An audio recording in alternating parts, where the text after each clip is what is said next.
everyone.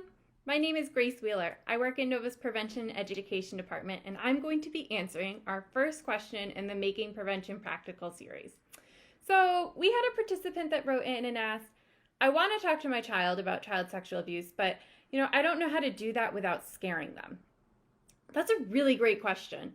If we were to talk to a child about child sexual abuse, the way that maybe two adults would, I think we would scare a child. I also think that it's important for us to be having these conversations with children, right? It's about empowering them. It's about giving them the knowledge they need. So I think to answer the question this week, I'm going to highlight another example of conversations that we have with children. And that conversation is around fire safety. I think that this is also a topic that could be pretty scary to a child. We talk about there could be fire at your school, at your home. There could be fire on clothing. That's scary. But I want to just take a moment and unpack that a little bit. First of all, let's think of the ways in which we talk about fire safety with children. Thinking about those Dalmatians, right? Those bright visuals, maybe with some diagrams of a home or a school.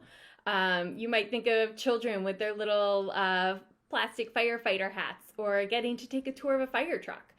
I think all of this is kind of what I would say is age-appropriate content when we're talking to children.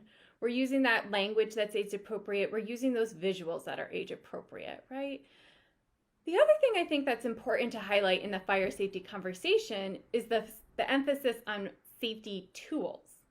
So when we're having that fire safety conversation, it is always accompanied by, let's talk about fire drills at our school. Or how do we get out of our house safely? And where's our meeting place together as a family? Or if we're talking about fire on clothing, we always are talking about those all-important rules of stop, drop, and roll. So I think the two key takeaways here is using age-appropriate language and visuals, and also making sure that we're providing some safety tools to children to help them navigate something that might not be safe.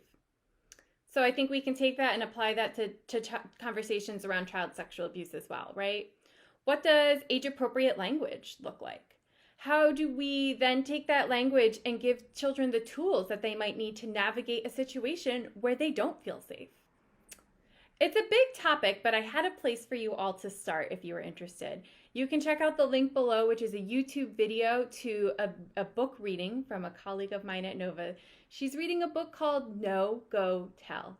This book uses really age-appropriate language and also provides children with those safety tools that they can use to keep their body safe. It's a great place to start.